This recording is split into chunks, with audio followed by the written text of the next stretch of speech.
Assalamualaikum warahmatullahi wabarakatuh. Masih kembali lagi dengan saya Vina Lestari Riandini, dosen Prodi Teknik Lingkungan. Nah, pada minggu ini kita akan membahas materi mengenai parameter dari air limbah. Ya, itu ada DO, dissolved oxygen, COD, chemical oxygen demand, dan BOD, biological oxygen demand. Apa itu DO atau dissolved oxygen? Jadi DO ini menentukan kualitas dari badan air maupun air limbah, ya. Jadi DO itu adalah kandungan oksigen terlarut dalam suatu badan air.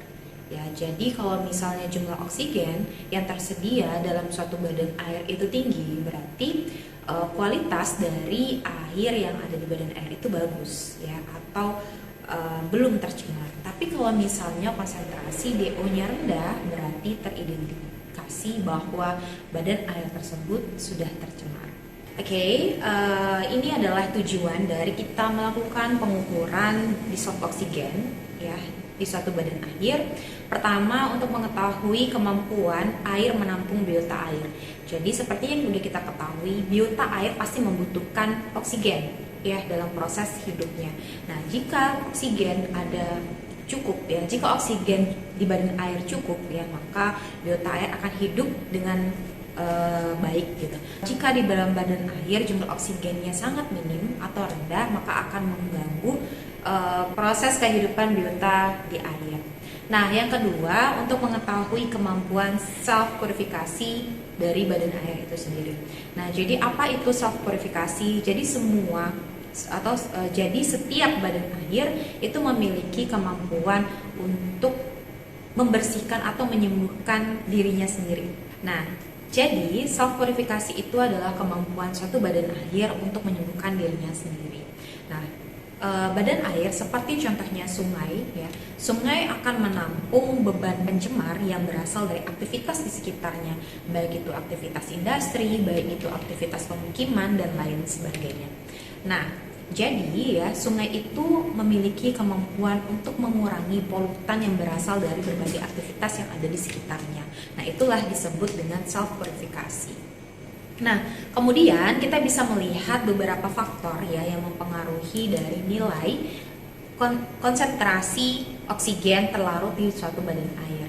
Nah, pertama adalah suhu, ya, kemudian salinitas, kemudian turbulensi air dan tekanan atmosfer. Nah, kita bisa melihat, ya, berapa sih kadar oksigen yang bagus, ya, kadar oksigen yang bagus di dalam suatu badan air. Jadi untuk suhu 0 derajat Celcius, kadar oksigen itu berkisar 15 mg per liter. Nah, sedangkan untuk suhu 25 derajat Celcius, nah itu kandungan oksigen adalah 8 mg per liter. Nah, di sini kita bisa melihat hubungan, ya, antara oksigen terlarut dengan parameter lainnya, ya. Jadi dalam prosesnya, ya, oksigen yang terlarut di dalam suatu badan air atau perairan, ya, itu tidak terlepas dari parameter lainnya seperti berapa sih karbon dioksida, kemudian alkalinitas, ya, kemudian juga parameter suhu, pH dan lain sebagainya. Nah, bisa kita lihat di sini, ya, semakin tinggi kadar oksigen, ya, yang ada di dalam suatu badan air, maka semakin banyak pula karbon dioksida yang terlepaskan dari suatu badan air. Nah, yang kedua, semakin tinggi suhu, maka kelarutan oksigen dalam suatu badan air semakin berkurang. Jadi kebalikannya. Nah, kemudian selanjutnya kadar oksigen di dalam suatu perairan akan bertambah, ya, dengan semakin rendahnya suhu dan semakin rendahnya nilai alkalinitas dari suatu badan air. Nah, di sini kita bisa melihat bagaimana sih proses self purifikasi di suatu badan air. Nah, jadi air, ya, suatu badan air yang memiliki oksigen yang cukup, ya, atau yang tinggi itu memiliki self purifikasi yang bagus, ya. Jadi pada dasarnya badan air itu terdapat mikroorganisme. Nah, mikroorganisme ini memanfaatkan oksigen yang terlarut di dalam air atau suatu badan air untuk mendegradasi polutan yang berasal dari aktivitas di sekitar sungai tersebut, ya, sehingga polutan atau pencemar, ya, atau senyawa organik yang berasal dari aktivitas di sekitar sungai itu akan menurun, ya secara alami. Nah, biasanya mikroorganisme yang memanfaatkan oksigen dalam mendegradasi polutan memiliki proses mendegradasi secara aerob, ya. Nah, sedangkan untuk mikroorganisme yang dalam proses pendegradasinya tanpa menggunakan oksigen, nah proses yang terjadi untuk metabolismenya adalah anaerob. Jadi semakin tinggi jumlah oksigen yang ada di badan air, maka semakin bagus proses self purifikasi badan air tersebut. Oke, di sini kita bisa melihat reaksi dari proses degradasi ya mikroorganisme dalam mendegradasi polutan yang ada di dalam air. Nah, di sini bisa kita lihat reaksi ya, ada komponen organik ya atau polutan yang ada di badan air, kemudian ada oksigen dan kemudian ada nutrien ya, dan juga dibentuk oleh mikroorganisme yang ada di suatu badan air.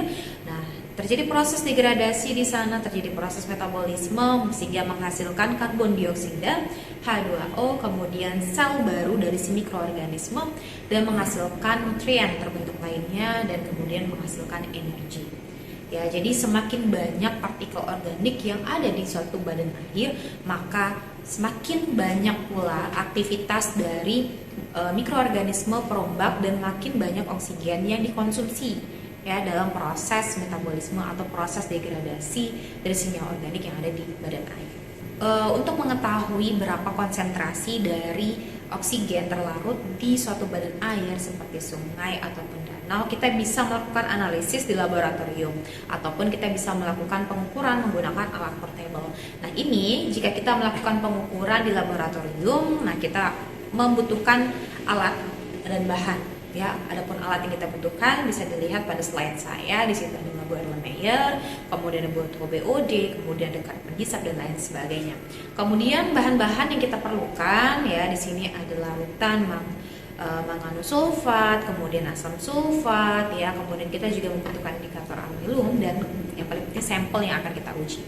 Nah, di sini kita bisa melihat bagaimana prosedur kerja ya di laboratorium dalam melakukan pengukuran dari DO ya. Kita masukkan sampel kita ke dalam botol BOD, kemudian kita tambahkan 1 ml larutan MnSO4, kemudian kita tambahkan 1 ml larutan alkali iodida azida ya, kemudian kita tutup botol dari BOD secara hati-hati dengan catatan jangan sampai ada oksigen ya yang masuk ke dalam botol sampel kita. Nah, selanjutnya kita tambahkan 1 ml larutan H2SO4. Jadi saat membuka ataupun menutup botol BOD harus benar-benar berhati-hati untuk menghindari terjadinya gelembung udara ya masuk ke dalam botol sampel kita ya.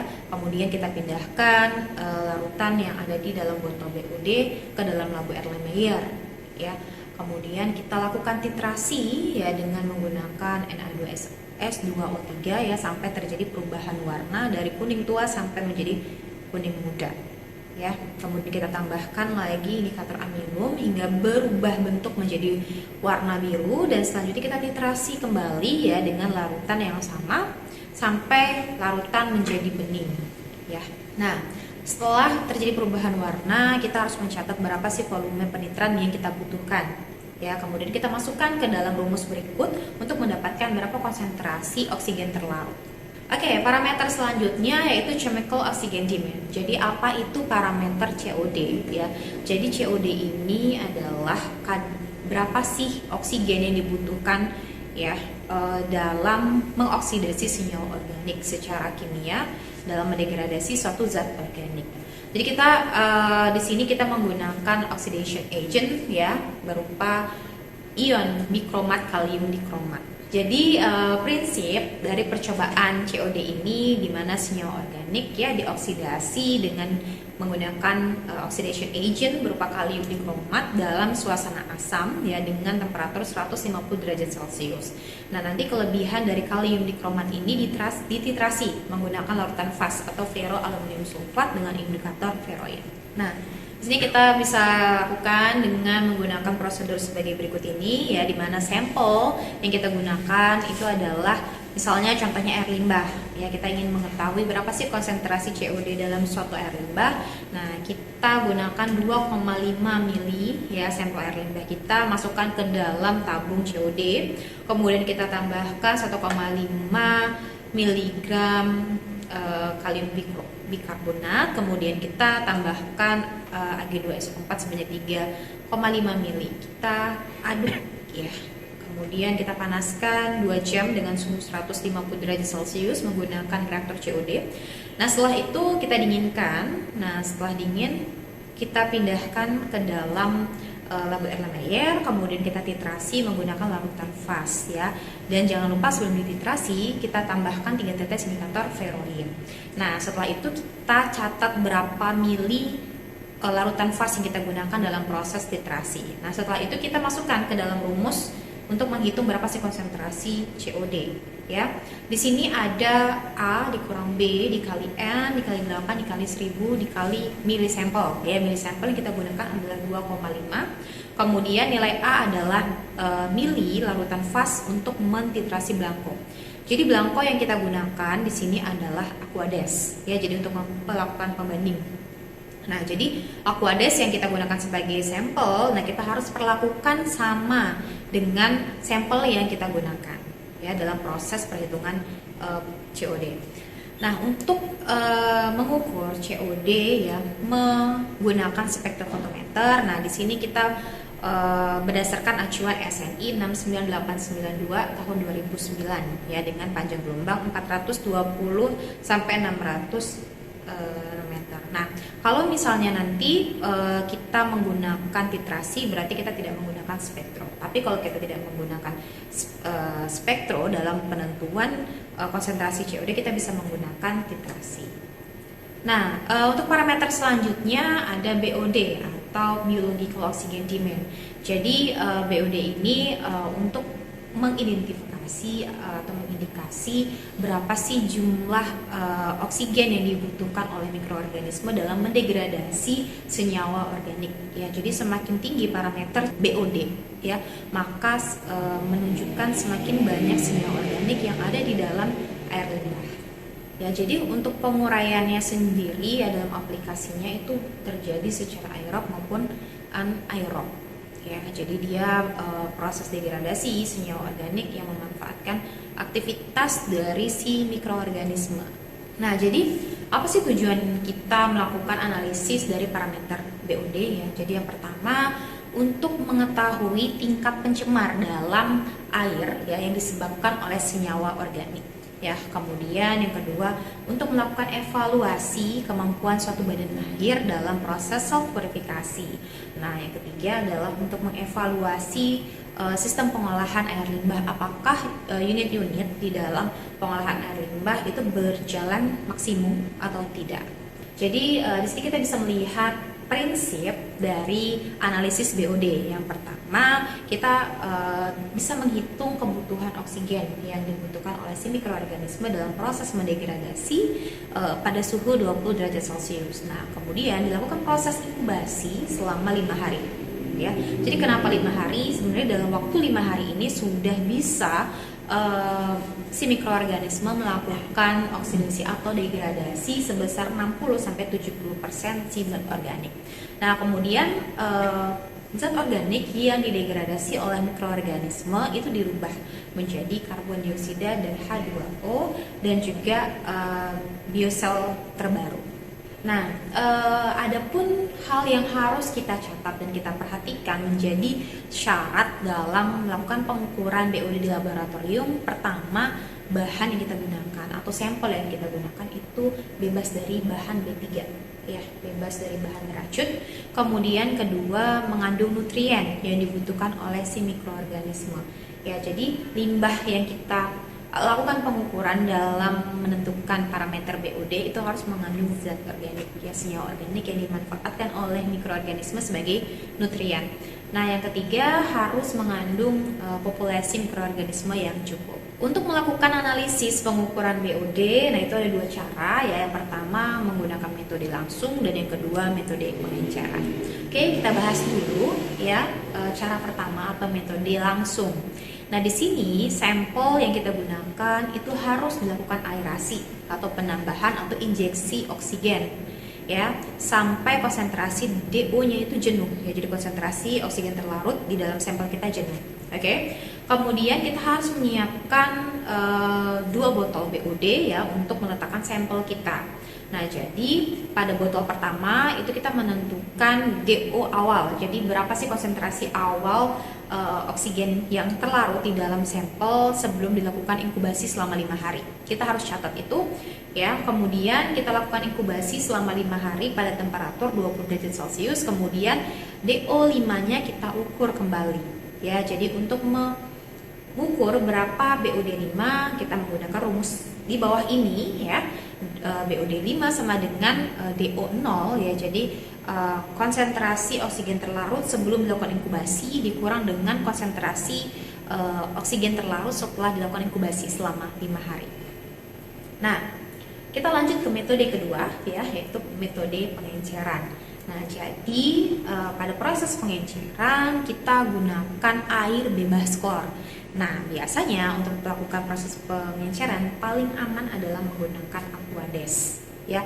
Kemudian syarat untuk air pengencernya ya, pertama tidak boleh mengandung klor, kedua memiliki pH 6,5 sampai 8,5, kemudian air pengencer yang digunakan harus diaerasi. Oke, nah untuk menghitung berapa sih konsentrasi BOD5 ya menggunakan cara pengenceran ya. Di sini membutuhkan belangko ya. Jadi belangko yang kita gunakan adalah Aquades saja ya. Jadi dilakukan analisis ya atau pengukuran DO dengan belangko dan juga sampel yang kita gunakan. Jadi sampel yang kita pakai atau sampel yang kita gunakan di sini itu D1 dan D2, sedangkan belangko ya itu B1 dan B2. Jadi kita harus mengukur berapa sih konsentrasi DO terlarut pada 0 hari ya pada sampel kita maupun pada belangko. Kemudian kita lakukan pengukuran juga berapa kandungan oksigen terlarut setelah dilakukan inkubasi selama 5 hari ya pada sampel kita dan juga pada belangko. Nah, kemudian dikali dengan faktor pengenceran atau angka pengenceran setelah ditambahkan Aquades pada sampel kita. Oke.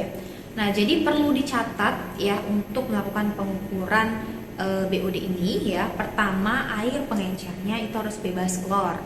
Ya, kemudian botol BOD yang kita gunakan harus benar-benar steril ya, harus benar-benar bersih ya. Kemudian jika sampel yang kita gunakan tidak kita lakukan pengukuran hari ini, nah itu wajib dilakukan pengawatan ya. Nah, yang pastinya pada proses inkubasi 5 hari ini proses degradasi sudah cukup sekitar 70%. Oke, sampai di sini dulu materi saya mengenai parameter DO, COD, dan BOD. Kita lanjutkan di minggu depan dengan materi yang berbeda. Sekian, terima kasih. Assalamualaikum warahmatullahi wabarakatuh.